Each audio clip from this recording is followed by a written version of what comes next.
फिर snow leopard करके एक वैरायटी आता है, वो मैंने खुद ने बनाया हुआ था। रेड रोज़ करके एक वैरायटी आता था इसके पहले, फिर सैनमेरा आता था। ये सब वैरायटीज़ जो है मैंने मुंबई के अंदर मैंने खुद बनाया हुआ है। फिर उसके बाद जो पेनांग इरप्शन जो बोलते थे, फेस स्पॉटेड पेनांग इरप्शन, वो मैंने 2014 में शायद मैंने फर्स्ट बनाया था। YouTube का आपका पहला वीडियो। यस। तो ये फिर कैसे हुआ कि आपका वीडियो आज तक कभी बना नहीं? इस तरह का हौसला आपको कहाँ से आता है कि विदाउट फिल्टर आप रख पाते हो? ये मुमकिन कैसे करते हो? आप इतना रफ एंड टफ कैसे बना पाते हो? ये आपका सीक्रेट फॉर्मूला क्या है? परेश पाटिल जी जैसा एक लेजेंड का एक YouTube का एक वीडियो या तो क्यों नहीं बने हैं या तो कोई बना क्यों नहीं पाए, ये लेके तो हम लोग ज़रूर खंगालेंगे। साथ ही साथ जानेंगे उनका सभी अचीवमेंट्स और वो किस तरह से बिना फिल्टर का वो डिस्कस को वो मेंटेन करता है, उसका सीक्रेट्स, रहस्य भी, और डिस्कस का स्ट्रेन्स लेके भी हम लोग चर्चा करेंगे। तो चलिए शुरू करते हैं आज का वीडियो।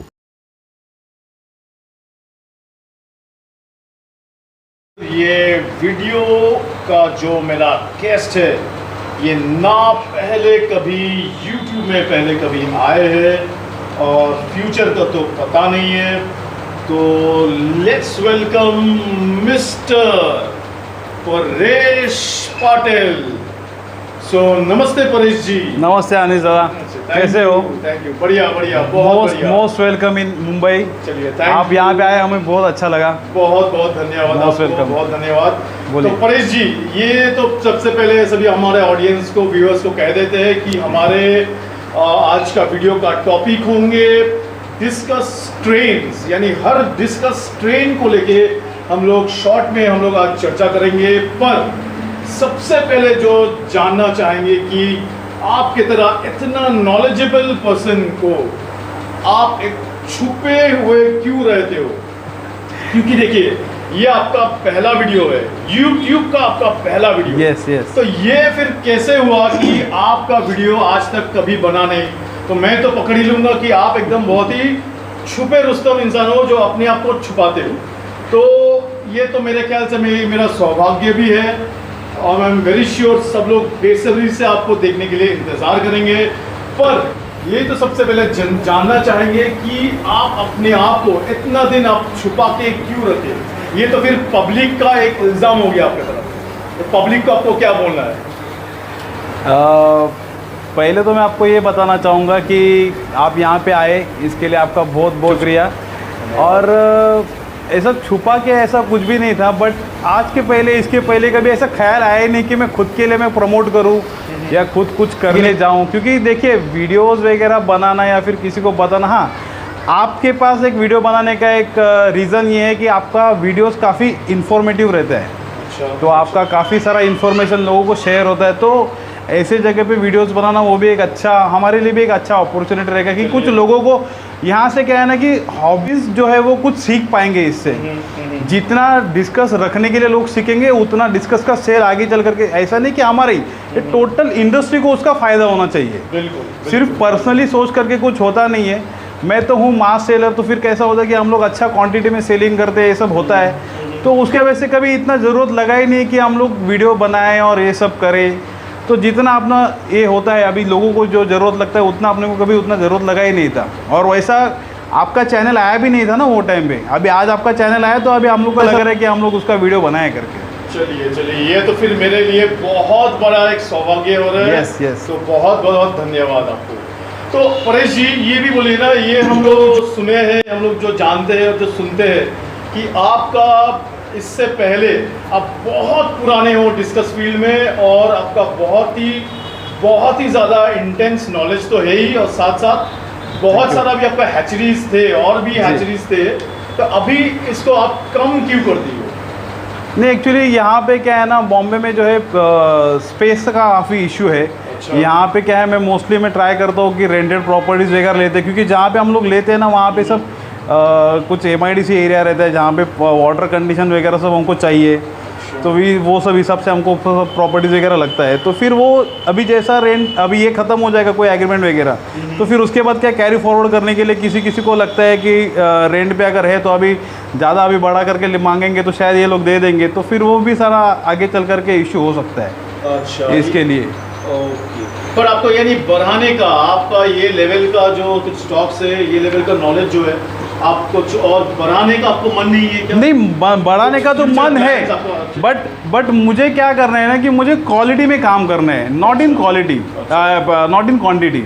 तो कैसा है कि क्वालिटी के अंदर हम लोग जितना फोकस करेंगे ना उतना एनी टाइम बेटर रहता है इसके लिए। और जितना मेरे ख्याल से अभी ऐसा लगता है कि पहले कैसा लड़के लोग भी रहते थे काम के लिए, लेकिन किसी यहाँ पे वो इसका भी प्रॉब्लम है कि मिलते हैं, कोई आता नहीं है क्या टाइम पे, कितना भी आप सैलरी दो कुछ भी करो। तो उससे अच्छा कि क्या है, हम लोग खुद जितना वर्क करेंगे उतना ही अच्छा है। तो जितना अपने हिसाब से होता है उतना क्वालिटी मेंटेन करने के लिए काफ़ी बेटर हो जाता है। और मैं काफ़ी परफेक्शनिस्ट हूँ उसके मामले में, क्योंकि मुझे सब चीज़ परफेक्ट लगता है, ऐसा है। इसके लिए जितना आपने होता है उतना अभी एज पर एज बस हो गया, अभी इतना है वो सही चल रहा है और कुछ नहीं। तो आपके क्या, आप तो ब्रीडिंग भी आप करते हो? जी जी जी, अप्रॉक्स 70+ पेयर्स है मेरे पास अभी भी, बट लेकिन अभी एक स्पेस छोड़ने की वजह से जो है मेरे पेयर्स वगैरह फिर कॉमन करके रखा है मैंने। अच्छा, बट वो हाल ही अभी जल्दी चालू हो जाएगा और भी। अच्छा, तो परेश जी ये ज़रा बोलिएगा ना, ये हम लोग फिर सीधे आज चले आते हैं हमारे मुद्दे पे, जो कि है डिस्कस स्ट्रेंथ।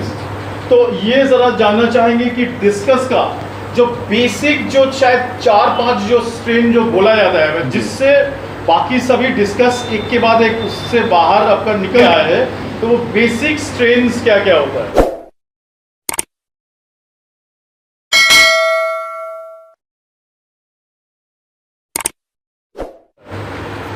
डिस्कस में आपका बेसिक स्ट्रेंथ जो है वो फर्स्ट तो वो वाइल्ड से आता है उसके अंदर। अच्छा, तो इसमें से जो अपना पहला आ गया, तो फिर कुछ ग्रीन वाइल्ड वगैरह आ गए उसके अंदर। अच्छा। फिर हेकल्स आ गए। फिर उसके बाद जो अगर इसको भी इसमें भी जेनेटिकली कुछ चेंजेस होने के बाद जो भी स्ट्रेंस आए, तो फर्स्ट जो आए थे वो उसमें पिजन्स कैटेगरी था। फिर उसके बाद टर्कोइज वैरायटी जो बोलते हैं हम लोग, ब्लू टर्कोइज और रेड टर्कोइज जिसको पहला बोला जाता था, वो तो आज की डेट में मार्केट में काफ़ी कम भी दिखाई जाता है। और उसके पहले जो आता था फिर वो एक एलन केयर, जैसा भी है आप जो शूट कर रहे हो वो भी एलन केयर ही है। तो ये स्ट्रेंथ जो है ना, ये सब बेसिक्स में जाता है। फिर ये अपना ब्लू टर्कोइज में से ही फॉर्म हुआ है। फिर ये अपना ब्लू डायमंड्स वगैरह आते हैं, कोबाल्ट्स आते हैं, ये सब बेसिक स्ट्रेंथ है।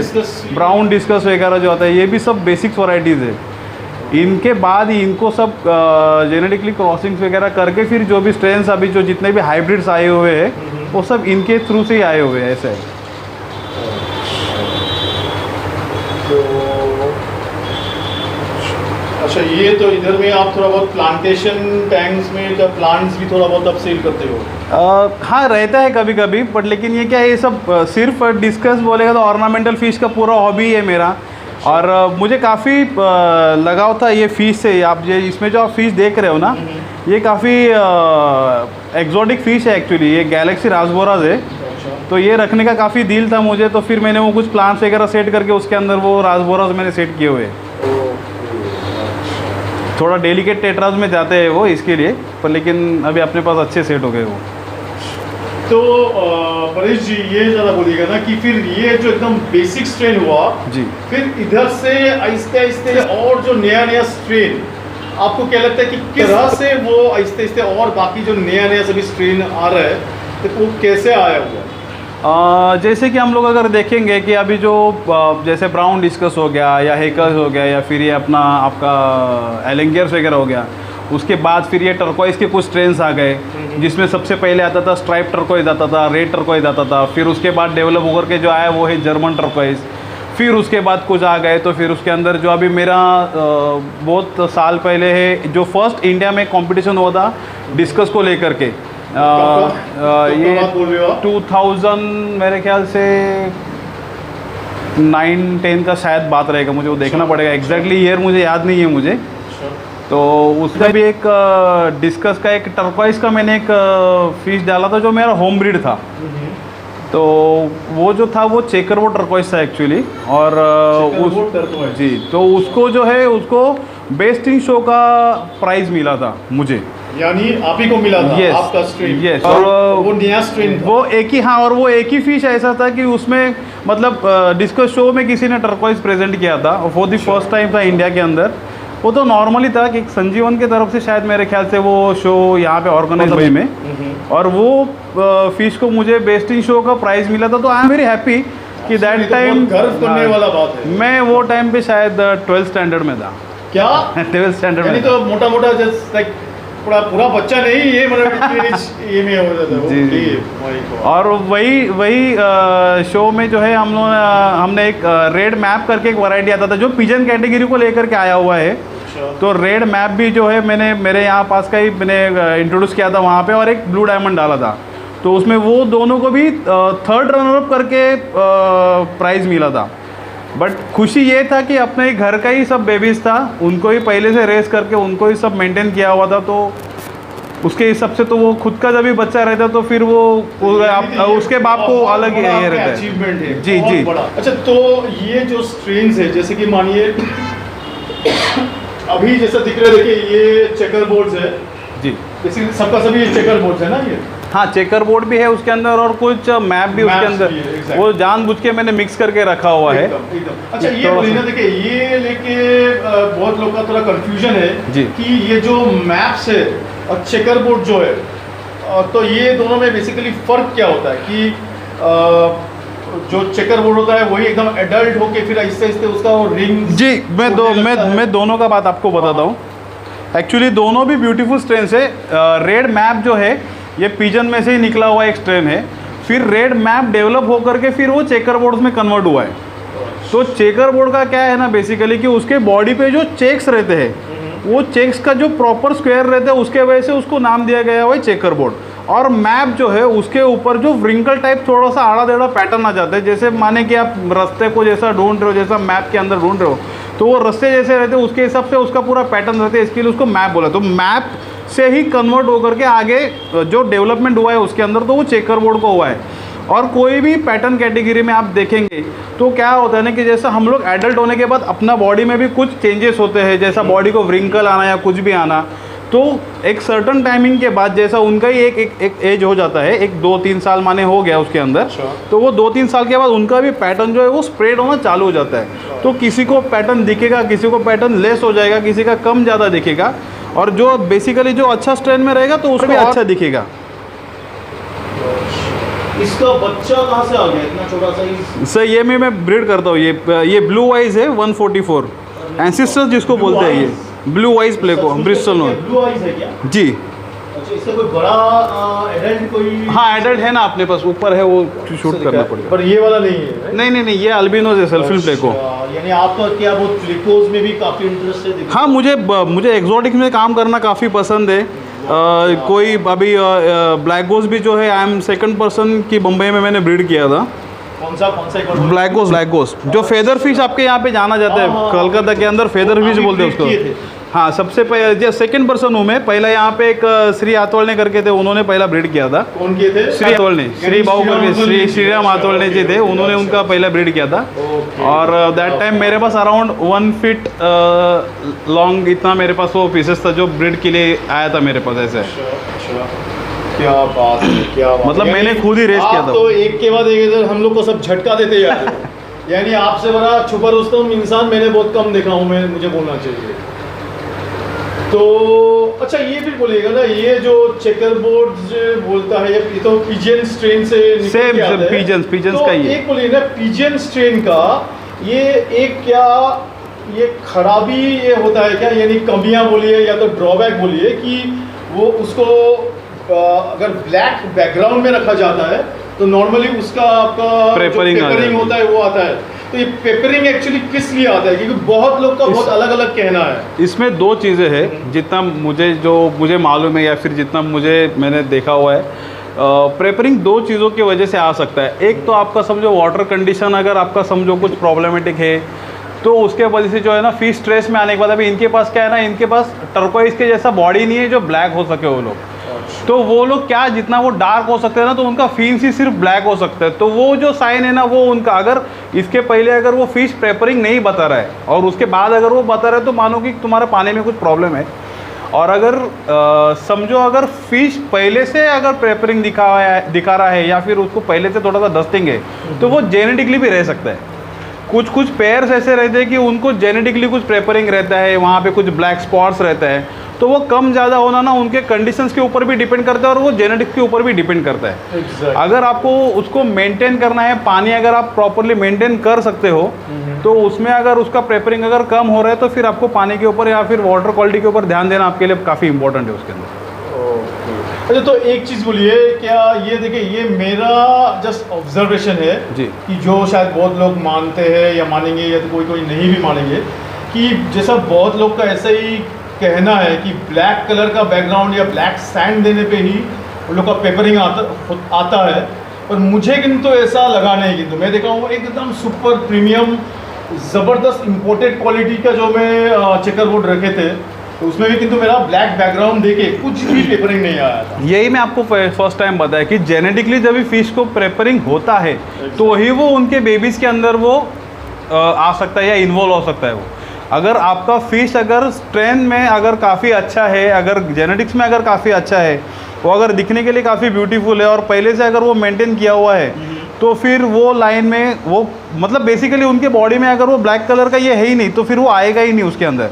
ये सेम क्वालिटी मैंने 2015 में मैंने एक बार देखा था, तो थाईलैंड में ही देखा हुआ था मैंने वो सेम क्वालिटी का फिश, वो काफ़ी ब्यूटीफुल थे उसके अंदर।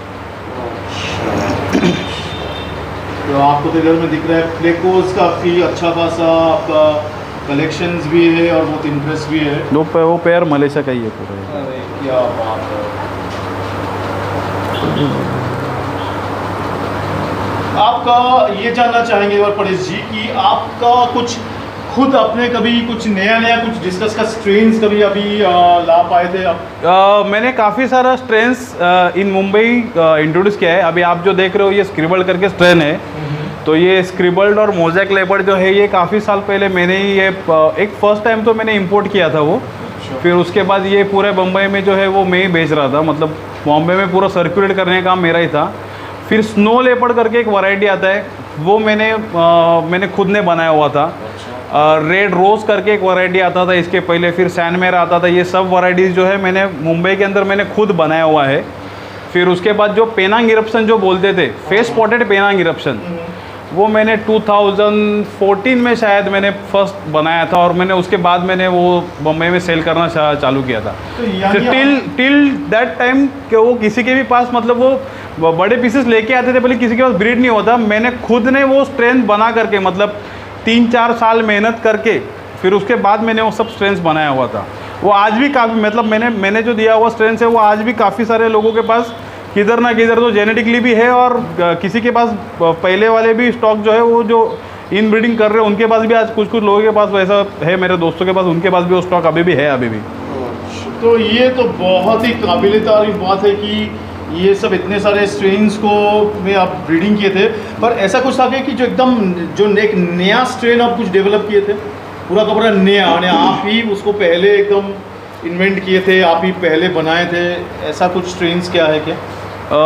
वैसा इंडिया में तो नहीं था। अभी जो मैंने जो स्ट्रेन्स बताया जो स्नो लेपर्ड करके जो अभी आज की डेट में जो वैरायटी आता है वो सब स्ट्रेन वो टाइम पे नया था जो मैंने बनाया था। अच्छा।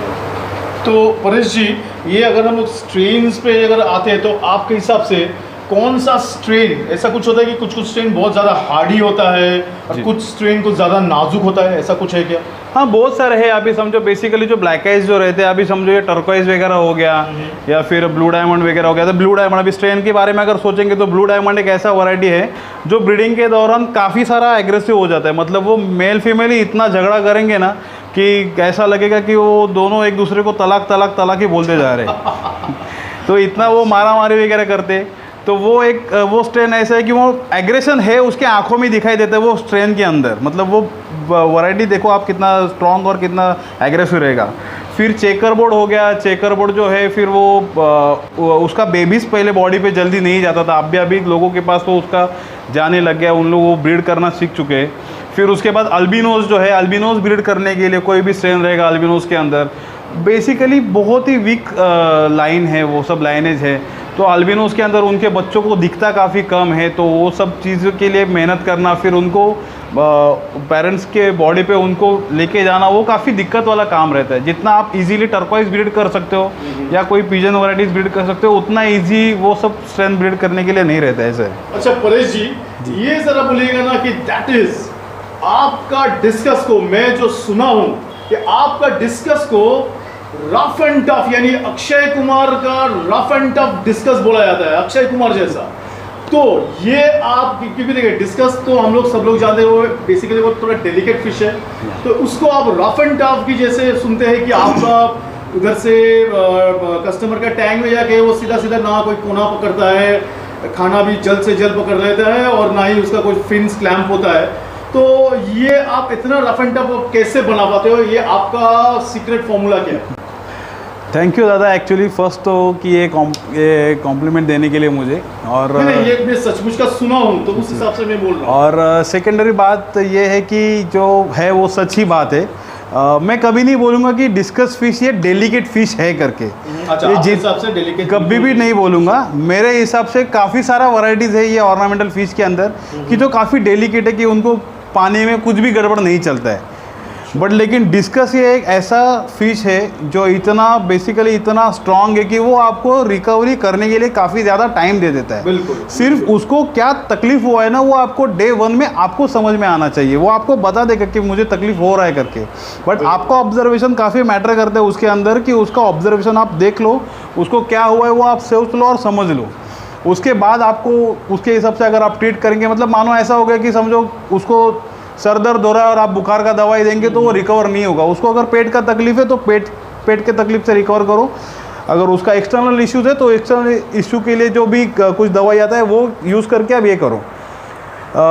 मैं आपको ये बोलना चाहूँगा कि ये फ़िश के अंदर सबसे स्ट्रॉन्ग मेरे ख्याल से ये फ़िश रहेगा, क्योंकि इसको वाटर क्वालिटी मेंटेन करना पड़ता है। नहीं ऐसा नहीं कि इसको वाटर क्वालिटी मेंटेन नहीं करना पड़ता है, बट ये काफ़ी इजी टू हैंडल है। मैं हॉबीज़ लोगों को ये मैं बताना चाहूँगा कि आपको जो भी डराया जाता है, कोई भी शॉप में बोलो या कोई भी हैचरीज के अंदर की जो बोलते हैं कि डिस्कस काफ़ी डेलिकेट है या ये है, नामुमकिन कोई भी काम नहीं रहता है पूरे वर्ल्ड के अंदर। सब काम मुमकिन है, सब काम इजीली किया जाता है, सब चीज़ें हो जाती है। बस आप मेंटली आपको वो चीज़ के लिए प्रिपेयर होना चाहिए। मैं एक ही वे में मैं चलता हूँ कि डिस्कस या फिर कोई भी फ़िश रहने दो, आपको जो चाहिए ना वो मत करो फ़िश के लिए। वो फ़िश का जो रिक्वायरमेंट है ना वो करो, उसके हिसाब से ही आपको उसका ही। अभी मुझे काफ़ी सारे लोग पूछते कि सर आप इसके लिए आप कुछ अलग से फीड देते हो क्या या कुछ कुछ नहीं। हम लोग का प्रोसेस जो नॉर्मल रहता है फीड बनाने का वही प्रोसेस है ना। हम लोग उसके अंदर कभी कभार अगर स्पिरुलिना वगैरह ऐड किया तो वो हम लोग करते हैं, या फिर उसके अलावा दूसरा कुछ भी नहीं रहता है। और अगर कुछ कलर अगर करना है तो वो भी सिर्फ नेचुरल कलर एनहांसर ही यूज़ करके हम लोग उनको नेचुरली उनका कलर इनहांस करते हैं। अच्छा, बात का बात, कभी भी आप लोग कैरोफिल यूज़ नहीं करते हो क्या? नहीं, कैरोफिल तो नेचुरल कलर एनहांसर है ना, तो वो यूज़ किया जाता है उसके अंदर। बाकी दूसरा कोई कलर हम लोग जल्दी यूज़ नहीं करते। अच्छा, कोई हार्मोन फीड? हार्मोन नहीं, हम लोग ज़्यादा कलर फीड यूज़ करते हैं उसके अंदर। ये फिश आपको रखने के लिए जो है आपको सिर्फ ये करना है कि प्रॉपरली आपको उसको टैंक मेंटेन करना है। नेसेसरी नहीं है कि आपको यही होना चाहिए या वही होना चाहिए। जितना भी आप लोग उसको टेम्परेचर उसको लगता है, पर लेकिन एक कांस्टेंट टेम्परेचर देंगे तो भी वो कांस्टेंट टेम्परेचर में भी अच्छी तरीके से हैंडल हो जाता है। उसका फीड का कुछ रहता है, थोड़ा सा फीड चेंज वगैरह रहेगा तो भी वो कभी कभी फीड खा करके भी थूक देता है, या उसको पसंद नहीं आया तो भी वो नहीं खाएगा। पर लेकिन थोड़ा एक बार उसको आपका हैबिट अगर हो गया तो फिर वो काफ़ी अच्छा फ़िश है। और जब भी वो इनटेक लेता है, अगर उसको सब चीज़ अगर सब उसकी तरफ से सही है तो फिर उसका ये बहुत अच्छा रहेगा। उसका इन्वॉल्वमेंट उसका टैंक के अंदर काफ़ी अच्छा रहेगा, बढ़िया रहेगा। उसका मूवमेंट काफ़ी अच्छा रहेगा वो टैंक्स के अंदर। अच्छा परेश जी, ये और एक बोलिए, ये जो मैं तो शायद कहना गलत नहीं होगा कि मैं एक थोड़ा सा बहुत आपका स्टॉक पॉइंट में एक थोड़ा चमत्कारी चीज़ देख रहा हूँ, वो ये कि अगर मैं गलत नहीं बोलूँ तो आपके घर में कोई भी एक टैंक में, डिस्कस टैंक में आपका बिल्कुल कुछ भी फिल्टर नहीं है जी, राइट? क्या मैं यानी मेरा मैं गलत नहीं देख रहा हूँ, राइट? सही बोला जी।